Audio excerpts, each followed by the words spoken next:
ناظرین السلام علیکم ورحمۃ اللہ وبرکاتہ۔ آج ہم 20 رمضان المبارک 8 ہجری کو واقع ہونے والے غزوہ فتح مکہ کا تذکرہ کریں گے۔ فتح مکہ نبی پاک صلی اللہ تعالیٰ علیہ وسلم کی 21 سالہ جد و جہد کے بعد رونما ہوا، یعنی 13 سال حضور علیہ السلام نے مکہ میں صبر کے ساتھ گزارے، اور پھر 8 سالہ مدنی دور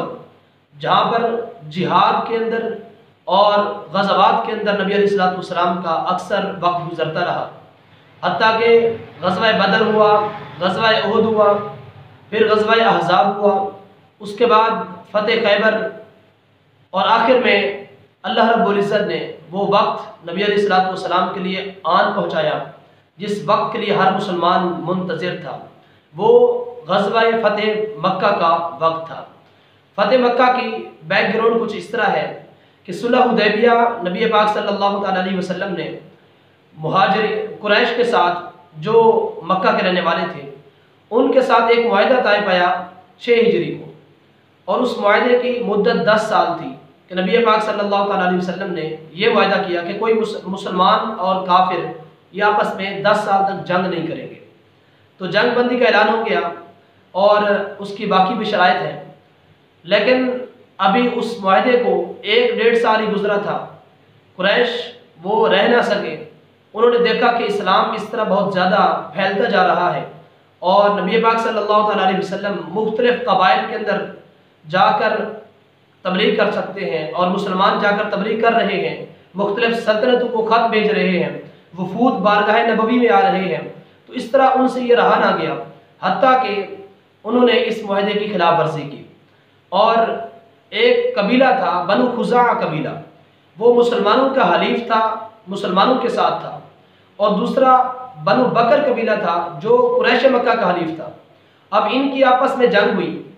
جس میں قریش نے بنو بکر کا ساتھ دیا، حالانکہ یہ طے پایا تھا کہ ایک دوسرے کے حلیف اگر آپس میں جنگ کریں گے تو ہم ان کا ساتھ نہیں دیں گے، تو لیکن قریش نے پردہ ڈال کر بنو بکر کا ساتھ دیا، بنو خزاعہ کے خلاف جنگ کی۔ اب بنو خزاعہ نبی علیہ السلام کے حلیف تھے۔ حلیف کا مطلب یہ ہے کہ تمہارے اوپر حملہ ہمارے اوپر حملہ تصور کیا جائے گا۔ اب یہاں پر قریش نے بدعہدی کی، معاہدے کی خلاف ورزی کی، بنو بکر کی مدد کی بنو خزاعہ کے خلاف۔ بنو خزاعہ نے نبی علیہ السلام سے مدد کی اپیل کی، اور عمر بن خزاعہ نے باقاعدہ جا کر مدینہ طیبہ کے اندر اشعار پڑھے جس کے اندر یہ بیان کیا کہ ہم وطیرہ کے مقام پر رکوع و سجود میں مشغول تھے، یہاں تک کہ قریش نے آ کر ہم پر حملہ کیا اور ہمیں تحت کر دیا۔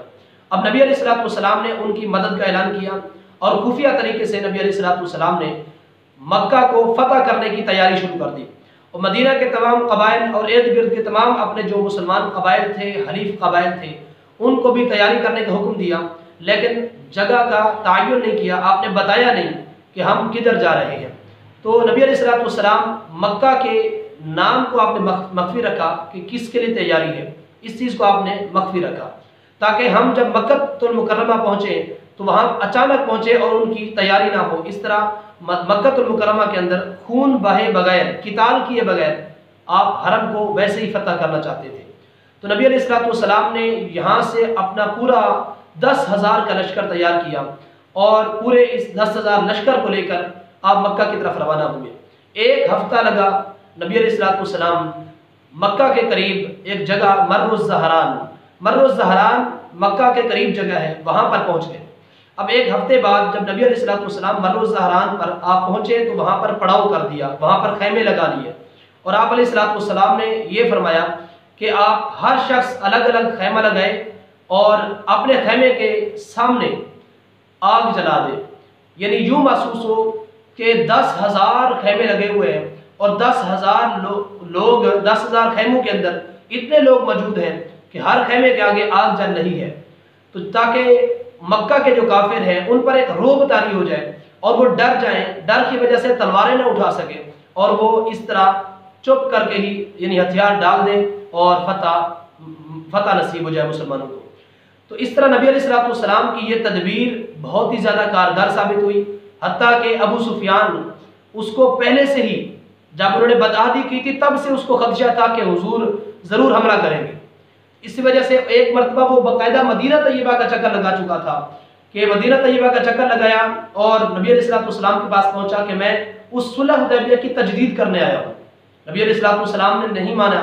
اور پھر باقی جتنے بھی وہاں پر بزرگ تھے مدینہ طیبہ کے اندر، بڑی بڑی شخصیات تھیں، ان کے پاس جا کر سفارش کرتا رہا، یعنی ان کو سفارش کے لیے تیار کرتا رہا کہ تم صلح کی تجدید کرو۔ آخر کار وہ ناکام رہا۔ اس دوران وہ ام حبیبہ رضی اللہ تعالیٰ عنہ، حضور کی زوجہ، ان کے پاس بھی گیا، اپنی بیٹی کے پاس، اور جب بستر پر بیٹھنے لگا تو ام حبیبہ نے فوراً روک دیا اور بستر لپیٹ دیا، پھر کہا بیٹھو۔ تو والد پوچھنے لگا ابو سفیان یہ کیا ماجرا ہے؟ تو حضرت ام حبیبہ رضی اللہ تعالیٰ عنہ نے جو جواب دیا وہ ہر مسلمان کے لیے قابل رشک بھی ہے اور اس میں سبق بھی ہے، کہ آپ فرماتی ہیں تم مشرک ہو، نجس ہو، تم اس قابل نہیں کہ بستر رسالت پر بیٹھو، لہذا اس لیے میں نے بستر اٹھا دیا ہے۔ تو یہ بیٹی ہونے کے باوجود اپنے باپ کو جو کئی سالوں بعد آیا تھا بیٹی کے گھر میں، آپ کا ایک عشق رسول دیکھیں، آپ نے گوارا نہیں کیا کہ مشرک باپ کو بھی اپنے بستر، اپنے نبی کے بستر پر بیٹھنے کی اجازت دیں۔ تو خیر یہاں سے ابو سفیان ناکام ہوا اور یک طرفہ وہ تجدید کا اعلان کر کے چلا گیا۔ اب وہاں پر جب اس کو خدشہ تھا تو وہاں پر بھی وہ باہر آیا مکہ سے باہر دیکھنے کے لیے کہ کیا کچھ تیاری بنو خزاع قبیلے والے یا مسلمان کیا ان کی پیش قدمیاں ہیں، کیا کر رہے ہیں۔ تو اسی دوران اس نے جب وہ مر الزہران کے قریب آیا تو اس نے دیکھا کہ یہاں تو بہت بڑا لشکر ہے، اور دیکھتے ہی دیکھتے تا حد نظر لشکر ہی لشکر ہے۔ تو وہ بہت ڈر گیا، اس کے ساتھ والے بدیل بن برقہ یہ ساتھ تھے، حکیم بن نظام ساتھ تھے، وہ بھی ڈر گئے، ایک خوف طاری ہو گیا کہ اتنا بڑا لشکر۔ اس کو جب کہا گیا یہ بنو خزاع جو جن کو ہم نے شکست دی ہے وہ لوگ ہیں، تو اس نے کہا نہیں، یہ اتنی نفری ان کے پاس نہیں ہے، یہ یقیناً محمد صلی اللہ تعالیٰ علیہ وسلم وہ آ گئے ہیں ہم پر حملہ کرنے کے لیے۔ تو آخر کار جب وہ حضرت عباس رضی اللہ تعالیٰ عنہ ان کی پناہ لے کر حضور کی بارگاہ میں پہنچا، المختصر یہ کہ نبی علیہ الصلوۃ والسلام کے بعد جب پہنچا حضور نے فرمایا اے ابو سفیان کیا ابھی وہ وقت نہیں آیا کہ تم یہ گواہی دو کہ یہ تمام خدا جو تم نے بنائے ہوئے یہ جھوٹے ہیں، ایک خدا سچا ہے وہ اللہ وحدہ لا شریک ہے۔ تو ابو سفیان نے کہا ہاں میں یقین کرتا ہوں، میں یہ گواہی دیتا ہوں کہ وہی اللہ سچا ہے جس کی تم عبادت کرتے ہو۔ اگر ہمارا خدا سچا ہوتا تو ہماری اتنے جنگوں کے اندر ہماری مدد کرتا، ہر جنگ کے اندر تمہیں فتح نصیب ہوئی ہے، یقیناً تمہارا خدا سچا ہے۔ تو نبی علیہ الصلوۃ والسلام نے فرمایا کیا وہ وقت نہیں ہے ابو سفیان کہ اب تو گواہی دے کہ میں اللہ کا سچا رسول ہوں؟ اس نے کہا مجھے اب اس میں تردد ہے، مجھے اس میں شک ہے کچھ۔ تو جو حضرت عباس رضی اللہ تعالیٰ عنہ حضور کے چچا تھے، جن کی پناہ میں ابو سفیان آیا تھا، انہوں نے کہا ابو سفیان اگر تو نے اب اسلام قبول نہ کیا تو تیری جان کی کوئی ضمانت نہیں ہے، میں یہیں تجھے قتل کر دوں گا۔ تو وہاں پر ابو سفیان نے ڈر کر وہ وہاں پر اسلام قبول کر لیا، اور نبی علیہ الصلوۃ والسلام نے ایک تدبیر وہاں پر یہ اختیار فرمائی کہ ابو سفیان چونکہ ابھی اس کو چھوڑا نہیں، قید میں رکھا، اور پھر پورے لشکر کا مشاہدہ کروایا کہ دیکھو ذرا پورا لشکر۔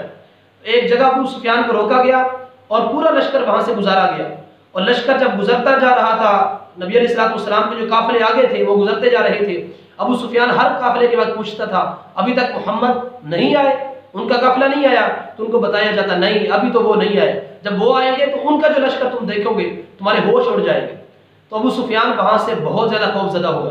نبی علیہ الصلوۃ والسلام کو حضرت عباس نے عرض کی یا رسول اللہ ابو سفیان جو ہے نا یہ عہدے کا متراشی ہوتا ہے، عزت مقام چاہتا ہے تھوڑی، تو آپ اس کو ذرا تھوڑا سا نواز دیں۔ نبی علیہ الصلوۃ والسلام نے اس کے لیے اعلان کر دیا کہ جو شخص ابو سفیان کے گھر میں داخل ہو جائے اس کے لیے امان ہوگی۔ تو ابو سفیان مکہ میں جا کر یہ کہہ سکتا ہے کہ جو شخص میرے گھر میں آ جائے اس کے لیے امان ہے، یہ مجھے عہدہ ملا ہے گویا کہ امان دینے کا۔ تو نبی علیہ الصلوۃ والسلام نے اس طرح ابو سفیان کو عہدے سے نواز دیا کہ تم لوگوں کو امان دے سکتے ہو۔ اب یہاں سے نبی علیہ الصلوۃ والسلام اگلی صبح،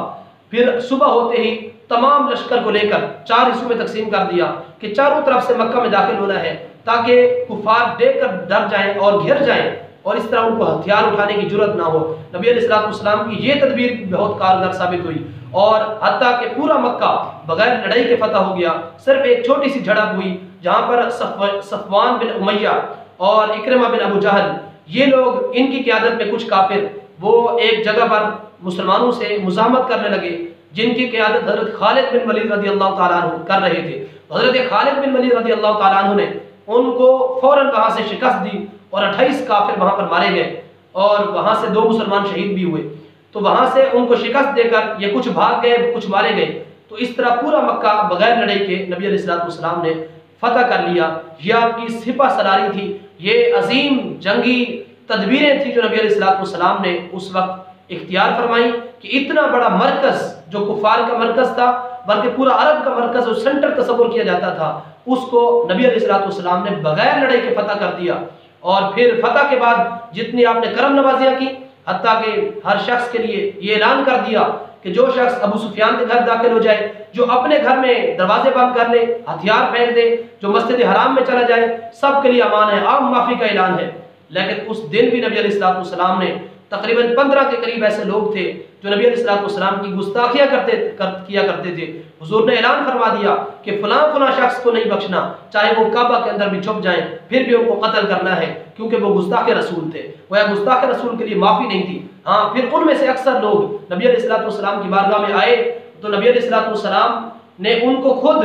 یعنی وہ انہوں نے آ کر معافی مانگی، آپ نے ان کو معاف کر دیا۔ اس سے ایک یہ بھی سبق ملتا ہے کہ اپنا دشمن بھی اگر معافی مانگنے کے لیے آ جائے، جان کا دشمن ہو، پھر بھی بندہ اس کو معاف کر دے، تو یہ پیغمبر کی سنت ہے، حضور کی سنت ہے۔ لیکن اس سے یہ بھی ایک سبق یاد رکھیں، یہ غلط فہمی لوگوں میں ہوتی ہے کہ حضور نے اپنے دشمن کو معاف کر دیا، گستاخ کو معاف کر دیا، امت آج کیوں معاف نہیں کرتی؟ یاد رکھیں، نبی علیہ السلام کا اپنا حق تھا، حضور معاف کر سکتے تھے، لیکن آپ علیہ السلام کے بعد قیامت تک کسی مفتی کو، کسی سلطنت کے سربراہ کو، کسی بھی شخص کو یہ اتھارٹی نہیں ہے، اختیار نہیں ہے کہ وہ گستاخ رسول کو معاف کر دے اور وہ معافی کا پروانہ دے دے، نہیں، بلکہ آج اس کے لیے وہی سزا ہوگی جو شریعت کے اندر مقرر ہے کہ اس کو قتل کیا جائے گا۔ اگرچہ یہ حق ریاست کے پاس ہے، ریاست اپنے قانون کے مطابق اس کے خلاف یعنی فیصلہ کرے گی اور اس کو تہہ کرے گی، نہ کہ اس کو ہیلے بہانے کر کے فرار کرانے میں اس کے لیے راہ بنائے گی، نہیں، بلکہ ریاست اسلامیہ کا یہ فرض بنتا ہے کہ سب سے پہلے گستاخ سے اپنی زمین کو پاک کر دے۔ تو یہ وہ فتح مکہ تھی جو مسلمانوں کے لیے گویا کہ پورے عرب کے اندر مشرکین کے خاتمے کی پہلی اینٹ ثابت ہوئی، پہلا قدم ثابت ہوا۔ اس کے بعد لوگ اسلام کے اندر جوق در جوق داخل ہوتے گئے، اور نبی علیہ السلام اس دن یہ اعلان کر رہے تھے، نعرہ تکبیر بلند کر رہے تھے، صحابہ آپ کے بعد نعرہ تکبیر بلند کرتے تھے، اور پھر نبی علیہ السلام یہ پڑھ رہے تھے، جاء الحق وزهق الباطل ان الباطل كان زهوقا، کہ حق آ گیا، باطل مٹ گیا، اور باطل ایسی چیز ہے کہ وہ مٹنے ہی والی ہے۔ اور پھر نبی علیہ السلام یہ بھی اعلان فرما رہے تھے، یہ آیت کریمہ جاء الحق وما يبدئ الباطل وما يعيد، کہ حق آ گیا اور باطل نہ اس کے اندر یہ دم ہے کہ پہلی مرتبہ کوئی کام کرے، نہ ہی دوبارہ کچھ کرنے کی صلاحیت ہے۔ تو باطل ہمیشہ جھاگ کی طرح ہوتا ہے، مٹ جاتا ہے، ہمیشہ حق کی غالب آتا ہے۔ آج بھی اگر امت مسلمہ نبی علیہ السلام کے اس دیے ہوئے سبق کو، جذبہ جہاد کو پھر سے اپنا لے، تو پھر وہ وقت دور نہیں ہوگا جب پوری دنیا پر اسلام کا جھنڈا ہوگا، حضور کی ختم نبوت کا، حضور کی ناموس رسالت کا جھنڈا ہر در میں، ہر دروازے پر اور ہر سلطنت کے اندر لہرائے گا۔ صرف کمی ہے تو وہ جذبہ جہاد کی۔ دعا اللہ رب العزت امت مسلمہ کو پھر وہ کھویا ہوا وقار دے، جذبہ شہادت دے، جذبہ جہاد سے نوازے۔ وما علیہ الا البلاغ۔